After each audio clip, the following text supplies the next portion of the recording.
It's a pleasure to welcome you all once again to this course on inferential discrete mathematics. We are the last unit of this course, and in the last class we discussed what posets and the notations involved with posets. We had a look at Hasse diagrams for certain posets. We discussed the least element, the greatest element, the maximal and the minimal elements. We also had a look at what lower bounds and upper bounds of a subset meant. We also had a look at the least upper bound and the greatest lower bound for a subset of a given poset. Moving further, we will discuss what it means for a poset to become a lattice. Before that, we will solve a couple of problems for practice sake. The first question is about drawing the Hasse diagram. We have drawn many Hasse diagrams so far, but this time we will draw it step by step. We will understand the ordered pairs involved and then draw a Hasse diagram based on the definition. The Hasse diagram is supposed to be drawn on the poset containing the set of all natural numbers which divide the number 8. Therefore, our D8, the set here, will contain the divisors of 8 which are 1, 2, 4, 8. These 4 numbers are going to be part of the poset, and we will design a Hasse diagram based on these 4 elements. So the Hasse diagram, as we saw before, is based on the ordered pairs which define the poset. Let's list down the ordered pairs involved. 1 1, because 1 divides itself, 1 divides 2, 1 divides 4, and 1 divides 8. Similarly, 2 divides itself, and 4 and 8, 4 divides itself and 8, and 8 divides itself. So these are the ordered pairs that are possible for the given definition of the poset. Now we will try and draw the Hasse diagram for this. Since 1 divides every element, 1 will be strategically placed at the bottom of your Hasse diagram. We will have 4 elements in the set, 1, 2 on top of it, 4 on top of it, 8 at the top of everything, and the elements are 1, 2, 4 and 8. It's a straight line which will be the Hasse diagram for the given poset, and we are not representing the arcs for 1, 1, 2, 2, 4, 4 and 8, 8, because since it is a poset, it is understood that the reflexive property has already been observed. Similarly, 1 divides 2 and 2 divides 4, the ordered pair, the arc between the numbers 1 and 4 has also been skipped. So has the arc between the numbers 1 and 8, or the arc between the numbers 2 and 8. So with just 3 edges we are able to express the given poset completely. The next example is about D50. Now D50 will contain elements or natural numbers which divide the integer 5. So 1, 2, 5, 10, 25 and 50. Only these numbers divide 50, and all of them will be part of our given set.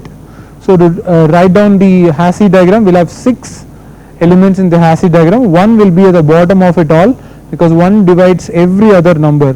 We can verify this by writing the set of all ordered pairs.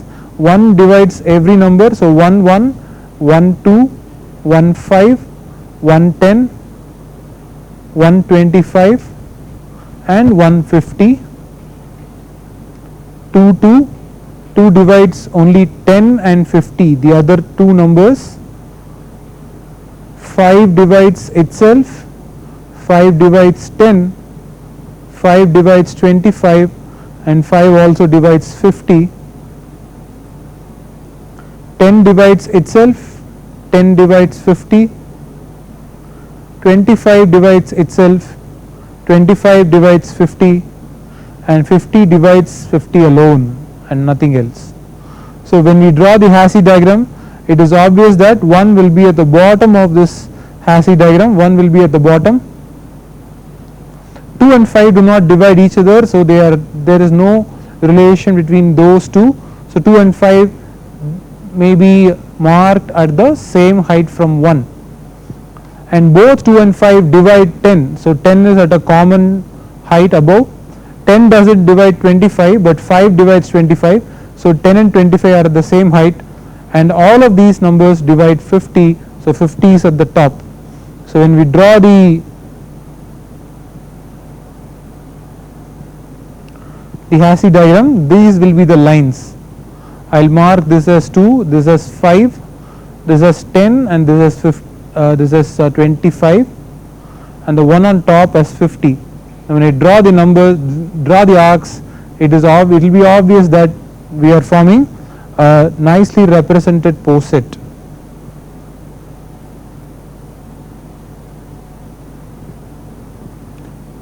Two divides 10, 5 also divides 10, only 5 divides 25, both 10 and 25 divide 50, and that will be enough. We don't have to represent anything else in this Hasse diagram, because by the transitive law 1 with 10, 1 with 25 and 1 with 50 are taken care of. Similarly 2 with 50 and 5 with 50 are taken care of. That is how your Hasse diagram will look like. And for the last example, we will look at D1001, the numbers which will divide 1001. If you factorize this, I think 7 divides 1001. Yes, 7 times 1001 is 7 times 143. So 7 times 11 times 13 is 1001. So the divisors of 1001 will be these numbers: 1, 7, 11, 13, 1001 obviously, 143, 77 and 91. These will be the divisors of 1001. We will have 4 and 8 elements here. Let's try and write down the ordered pairs. 1 divides itself, 1 divides 7, 1 divides 11, 1 divides 13, 1 divides 77, 1 divides 91, 1 divides 143, 1 also divides 1001. Further, 7 divides itself, 7 divides 77, 7 divides 91, and only 1001 else. 11 divides itself, 11 divides 77, 11 divides 143, 11 also divides 1001. 13 divides itself, 13 divides 91, 13 divides 143, 13 divides 1001. 77 divides itself, and 77 divides 1001. 77 must be 23 4 times. 14 times 77 is 13 times 77 is 101. So 77 divides 1001. 91 divides itself, 91 divides 1001. 143 divides itself, and 143 divides 1001, and the last pair is 1001 divides only, otherwise 1001 is the only number which divides itself. All others have at least one other dividend to be divided. Okay, so we have 8 elements here. Obviously 1 is at the bottom, 1 is at the bottom of this lattice, 1 is here. 7, 11 and 13 are co-prime, they don't divide each other, so they form the first row. So let's mark these down. 1 is here, 7 is here, 11 is here, and 13 is here. 7 and 11 are together divisors of 77. 11 and 13 are divisors of 91. 11 and 13 are divisors of 143. Let's make it easier. 7 and 11 divide 77, 11 and 13 divide 143, 7 and 13 divide 91, and all of them divide 1001. So your lattice effectively looks like this, and when we draw the lines we will be able to look at the beautiful design of this lattice here.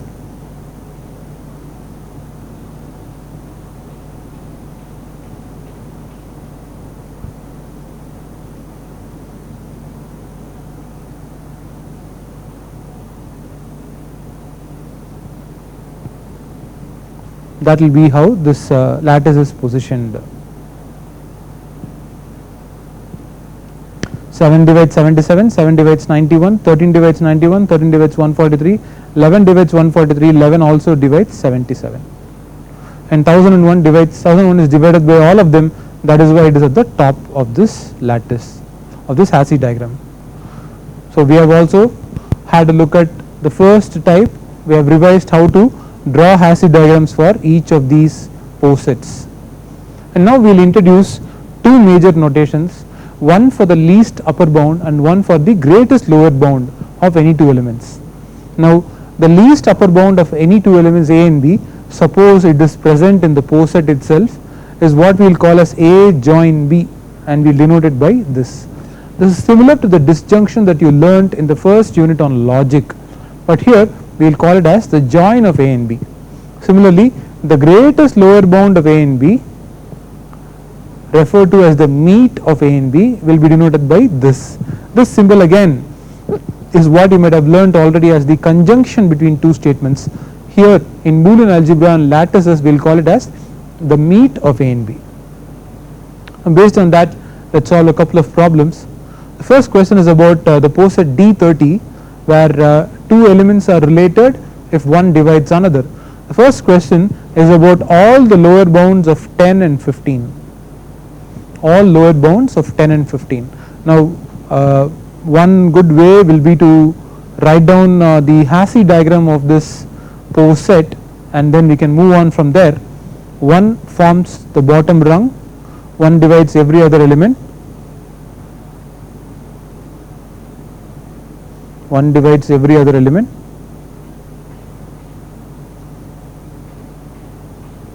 2, 3 and 5, 2, 3 and 5 form the first set of divisors of 30, 2 and 3 divide together 6, 3 and 5 divide together 10, 3 and 5 divide 15.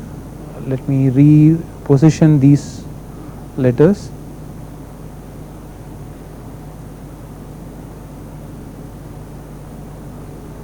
Let us have 6 here, 15 here, and 10 here, and 30 on top of it all.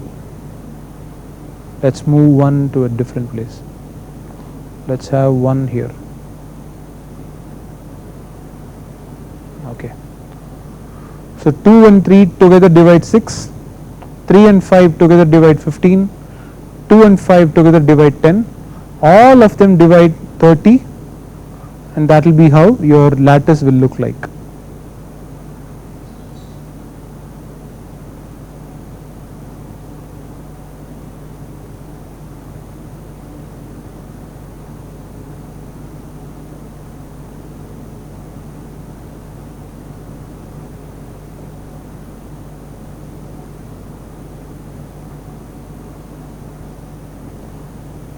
So every division relation has been expressed here. Now we can easily answer the question asked. A set of all lower bounds of 10 and 15. Now 10 is over here and 15 is over here, and as a lower bound you are looking for an element x such that x divides 10, x also divides 15. X has to do both. We have to write down all such elements which satisfy this. And how many solutions can you find for x? 2 divides 10, but 2 does not divide 15, so x can't be 2. 3 divides 15, 3 does not divide 10, so x can't be 3, but 5 divides both 10 and 15, so 5 is a lower bound for the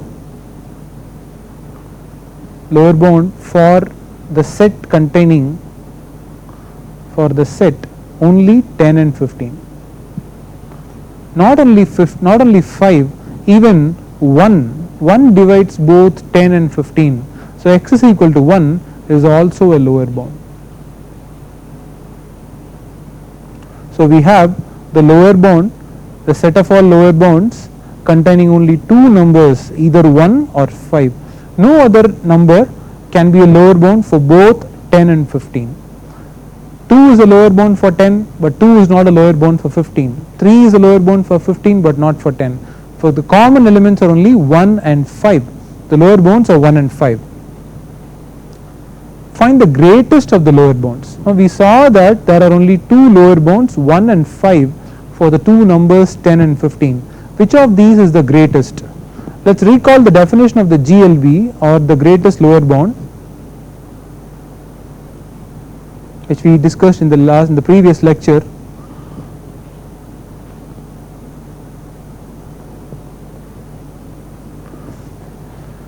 An element y is called the greatest lower bound if, number 1, it is first of all a lower bound, and whenever there is another lower bound, this is the format. If there is another lower bound, say z and y are ordered pairs.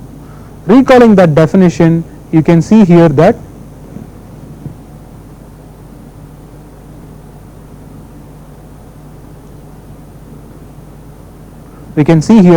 there are two elements 1 and 5. How do you find the pairs? Do you find 1 comma 5 or 5 comma 1? 5 comma 1 doesn't belong. This doesn't belong to the given poset D30 comma slash. 5 comma 1 doesn't belong, but 1 comma 5 belongs to the poset, belongs to D30 comma slash. Therefore 5 is the GLB. 5 is the GLB of the elements 10 and 15, or if we are to use the notation, the greatest lower bound is given by the meet. So 10 meet 15. The greatest lower bound of 5 and 15 is 10 and 15 is 5. The greatest lower bound of both 10 and 15 is 5. Now the next question is about the upper bounds of 10 and 15. Now let's go back to this lattice diagram and find out the upper bounds. Now if we are to write the upper bounds, we are looking for solutions of this form, 10 comma y as well as 15 comma y. Only this will mean that y is an upper bound. Only if we can find out such a y, we will be able to say that y is an upper bound. When you compare 10 and 15, we will obviously see that there is only one upper bound possible, and that is 30 itself, because only 30 fills the gap when you have 10 30 and 15 30. There is no other element which is related to both 10 and 15 in this manner. 10 is related to 10, that's all right. 15 with 15, that's all right. But 10 is not related to 15. 10 and 15 are not comparable. That's why we have only 30 as the only upper bound for both elements 10 and 15. Hence, when we write down the upper bounds, there is only one upper bound, say 30. And whenever, since there is only one upper bound in 30, that 30 also happens to be the least upper bound of 10 and 15, because there is no other element to compare it with. In the previous problem, we had both 5 and 1 as lower bounds, so we chose one of them as the greatest lower bound. But over here, there is only one element which is the upper bound, which means that is also the least upper bound by default. So we will write 30 is 10 meet 15. 30 is the least upper bound of 10 and 15. Now let's consider one more example.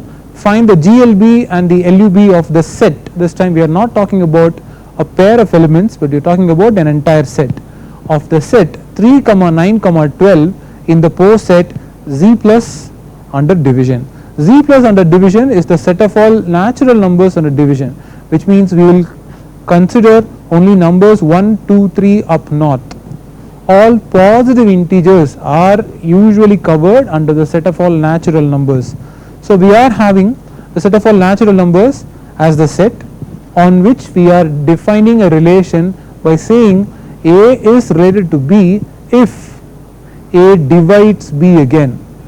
There is no common number of which we will be listing down divisors, but we will pair up two numbers only if the first divides the second. So we have our set defined here as containing only 3 elements, 3, 9 and 12. So when we consider the lower bounds where we are to find both the GLB as well as the LUB, we will do that. We are supposed to find the GLB as well as LUB. So let us first of all write down the lower bounds of the set. The lower bounds of the set will be all numbers of the form x such that x3, x9, x12 are related in this manner. Any number that is related to all of 3, 9 and 12 in this manner will be called as a lower bound, and it is obvious to see that x can be either 1 or 3. Only these two numbers can be the lower bound, because 1 divides all of 3, 9 and 12, and in addition 3 also divides all of 3, 9 and 12. So the lower bound has to be either 1 or 3, but out of them the greatest lower bound has to be determined by comparing these two amongst themselves. We will just have to answer our question, do we have 1 3 or 3 1?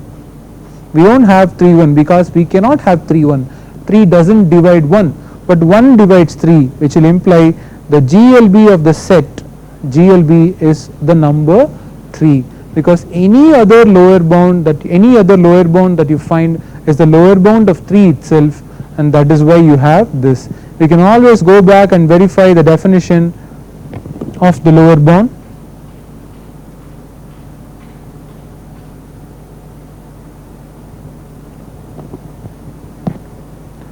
This is how you define the lower bound. We call y as the greatest lower bound if first of all it is a lower bound. We checked it, 1 and 3 both are lower bounds, and if there is any other lower bound available, that is a lower bound of itself. Whenever there is another number available, that lower bound is the lower bound of y again. So here we see that 1 happens to divide 3, therefore 3 is the GLB of the given set. Okay, now that was about the greatest lower bound. Let's try and consider what could be the least upper bound. Now we are looking for elements of the form y such that 3 and y are related, 9 and y are related, 12 and y are related. Now is there a natural number which satisfies all of this? That will be an upper bound for the given set. Now if you can spend some time trying to figure out a value for y, you will see that y cannot be 18. Y cannot be 18 because 3 divides 18, 9 too divides 18, but 12 doesn't divide 18. Y can't be 24. 3 divides 24, 12 divides 24, but 9 doesn't divide 24. 27, y can't be 27. 3 divides 27, 9 also divides 27, but 12 doesn't divide 27. If you were to exhaust numbers like this at a point of time, you will find that the lower bound that we are looking for is a multiple of 36, because 36 is the least common multiple of 3, 9 and 12. So y can be 36, it can't be any other number lesser than 36. The least common multiple of 3, 9 and 12 is 36. Y can be 72, y can be 108, so on and so forth. Y can be 144, you can keep building this. All of these are upper bounds. All of these are upper bounds for the given set. For the given set containing 3, 9 and 12. And we are to find the least upper bound of these. And what was the definition? If we were to find another upper bound, then we should have, suppose we have 36 as an upper bound. If we also have 72 as an upper bound, then we'll have to look at how 36 and 72 are related.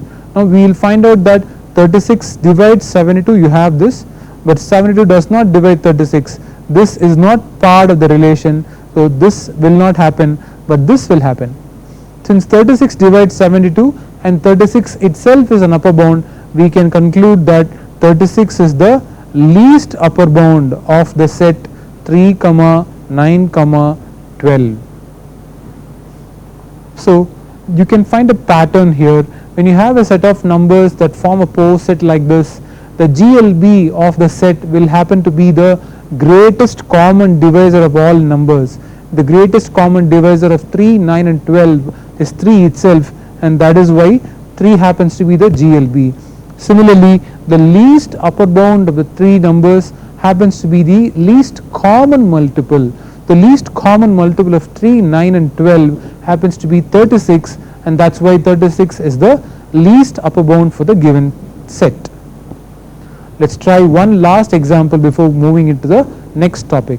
Now we are considering the same pose set but a different set. The set that we take up is a set of all numbers which are 1, 2, 4, 5 and 10, and we are to find the least upper bound and the greatest lower bound of this set. When you are trying to find the greatest lower bound, we are looking for a number x such that x divides 1, x divides 2, x divides 4, x divides 5 and x divides 10. Looking for ordered pairs of this form. If there is at least one number that fits the bill over here, that is a number that can be substituted in terms of x, then x happens to be the lower bound for the entire set. And it goes without saying, the only number that will possibly be a lower bound is the number 1 itself. 1 divides itself, 1 divides 2, 4, 5 and 10. No other number can divide all the 5 numbers given in the set, because it's a mixture of both odd and even integers. Odd numbers cannot be divided by 2, and even numbers never divide odd numbers, and therefore 1 is the only answer. So 1 is a lower bound, and since it is the only lower bound available, 1 also happens to be the greatest lower bound of the given set 1, 2, 4, 5 and 10. Since there are no other lower bounds available, the only bound that we have found happens to be by default the greatest of all lower bounds. There is no other lower bound to compare, so it's like the only number that can be a lower bound, that is the GLB here. Now things will get interesting if we try and write the least upper bound. To find the least upper bound, we are looking for numbers which will be which can be substituted for y in all these ordered pairs: 1y, 2y, 4y, 5y and 10y. And as we saw in the previous example, the least upper bound usually happens to be the least common multiple of these numbers. Now when you have 1, 2, 4, 5 and 10, 5 divides 10, 2 divides 10, 1 divides 10, 10 also divides 10, but y can't be 10 because 4 doesn't divide 10. It can't be 15 because 2 cannot divide an odd number, but it can be 20. Y can be 20. 20 is divided by all the numbers given here in the same manner: 1, 2, 4, 5 and 10 etc. Divide the same number 20. So any multiple of 20 will fit the bill. 20 is an upper bound, 40 is an upper bound, 60 is an upper bound, so on and so forth. All of these are upper bounds for the given set, but we are looking for the least of all upper bounds. Now when you compare 20 with 40, you will see that only such an ordered pair is available in the relation and not a pair like this. 40, 20 cannot be part of the relation because 40 cannot divide 20, but 20, 40 is possible because 20 divides 40. Therefore we see that 20 is the least upper bound of the given subset 1, 2, 4, 5 and 10. Remember, we are not determining the least and the greatest bounds for the entire pose set. That may not be always possible because the set of all natural numbers is infinite, which means you cannot find one number which is the upper bound for all given integers. We can't do that, but still for a particular subset we are able to generate the least upper bound, and that is what we have done. Now with that, we have completed the recap of what we learnt in the previous session, and we are now ready to move into the next topic, the topic on lattices. Any partially ordered set S on which a relation R is defined can be called as a lattice if every pair of elements has both a least upper bound and a greatest lower bound.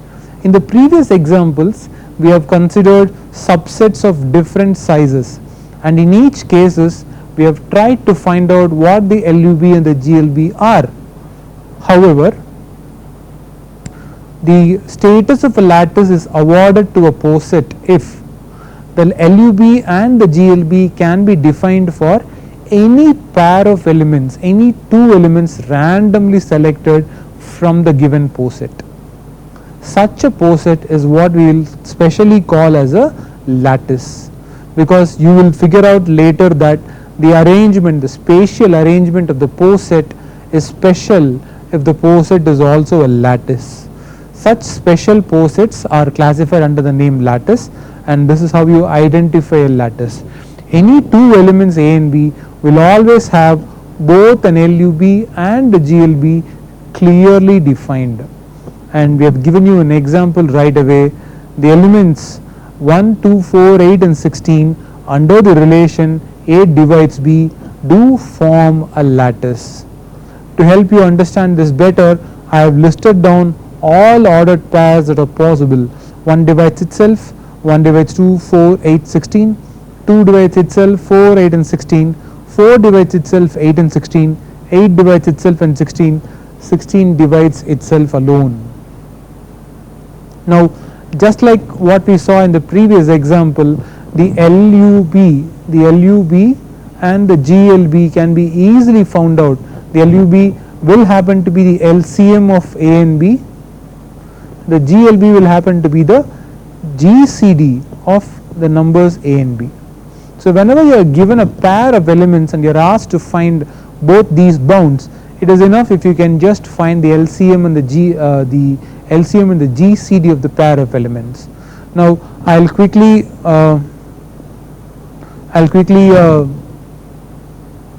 explain how to find all of this. The Hasse diagram of this poset will look in this manner. It is a very efficient design of the arrangement of the 5 elements of the poset. 1 divides itself, 2, 4, 8 and 16, 2 divides 4, 2 divides 8, 2 divides 16 and so on and so forth. The lattice, the Hasse diagram is very easy to define and draw over here. Now to find out the GLB and LUB, let's just pick a couple of random elements and see if that's possible. What if I pick 4 and 8? 4 and 8 will have an LUB of the LCM of 4 and 8, and the LCM of 4 and 8 happens to be 8. So the LUB, or in other words the 4, what was the notation that we saw? The LUB is represented by the join and the GLB is represented by the meet. So the LUB of 4 and 8 denoted by 4 meet 8 is actually 8, the least common multiple, and the GLB of 4 and 8 is given by the meet of 4 and 8, which is going to be the greatest common divisor, that is 4. Like this, even if when we pick any two random elements, we will see that the given poset contains its own, the pairs LCM and the pairs GCD. Therefore, the given poset is a lattice. Moving along further, we can also find that the set of all natural numbers that we saw a little while ago is also a lattice. This goes with the same definition. The meet of A and B is going to be, the meet of A and B that we saw before is the LCM of A and B, and the join of A and B is the LCM of A and B, and the meet of A and B is going to be the GCD of A and B. For any two given elements, therefore we will be able to find out both the meet and the join. So both the least upper bound of A and B and the greatest lower bound of A and B can be easily determined if we can follow this instructions. Therefore, the set of all natural numbers will also form a lattice under the relation raised to be if and only if A divides B. Now let's have a look at a few examples and find out whether these posets also form lattices. We have we have 1, 3, 6, 9 and 12. Set of all multiples of 3 up to 12 along with 1, and two integers are going to be related if one divides the other. If we try and draw the Hasse diagram for this, this is how it might look. 1 is going to divide every other number, so 1 is at the bottom, 3 will divide 6, 9 and 12, so 3 is at the second rung of the Hasse diagram, 12 is at the top because 12 is divided by every other number. But when you compare this is how the Hasse diagram looks, but we will examine whether this Hasse diagram represents a poset that is actually a lattice. Fortunately, it turns out to be that this is not a lattice, because when you pick elements 6 and 9, when we pick the elements 6 and 9, the least upper bound of 6 and 9 happens to be the LCM of 6 and 9. The LCM of 6 and 9 incidentally is 18, because you are trying to write the LUB, you are trying to look for numbers of the form 6y as well as 9y. The smallest integer for which we can substitute for y is actually 18, the least common multiple of 6 and 9. 9 ones give you 9, 9 twos give you 18, and 6 threes give you 18. That's the least common multiple, but 18 doesn't belong to the given set S. So there is no LUB between LUB of 6 and 9 doesn't exist within the set. That is enough for us to show that this poset is not a lattice. But just for the sake of knowledge, let's try and find the GLB of 6 and 9. The GLB of 6 and 9 is going to be the meet of 6 and 9, which happens to be the GCD of the two numbers. The GCD of the two numbers incidentally is 3 itself, because 3 divides 6, 3 also divides 9. 1 divides 6 but also divides 9, but the greatest of them happens to be 3. But 3 actually belongs to the set. So we do find that the greatest lower bound is part of the set when you compare 6 and 9, but their GLB is not, their LUB is not part of the set. And since a lattice demands that any pair of two elements should have both GLB and LUB, we clearly see that this lattice is, this poset is not a lattice, cannot form a lattice. This cannot form a lattice because of this observation. And the next example is about the first 5 natural numbers 1, 2, 3, 4, 5. The corresponding lattice, the corresponding Hasse diagram will look like this, wherein we can once again find out that there is no LUB for 3 and 5. LUB of 3 and 5 is the meet of 3 and 5, which happens to be the LCM of 3 and 5. Now LCM of 3 and 5, the first common multiple that will appear on the horizons of 3 and 5 is actually 15, but 15 is not part of the set S. Therefore LUB doesn't exist in the given set, doesn't belong to the given set 1, 2, 3, 4 and 5. And since LUB doesn't exist, there is no point in checking the GLB, but we will still find out the GLB of 3 and 5 is the greatest common divisor, the meet of 3 and 5, the greatest common divisor of 3 and 5, which happens to be 1, because 1 divides 3, 1 also divides 5. That's the only number which can do this, and hence you actually find the GLB as a part of the given set. The LUB is not part, and since this fails for one pair, remember, for the poset to be a lattice, it should be observed for any pair of elements. It fails for one, therefore that observation disqualifies the poset from becoming a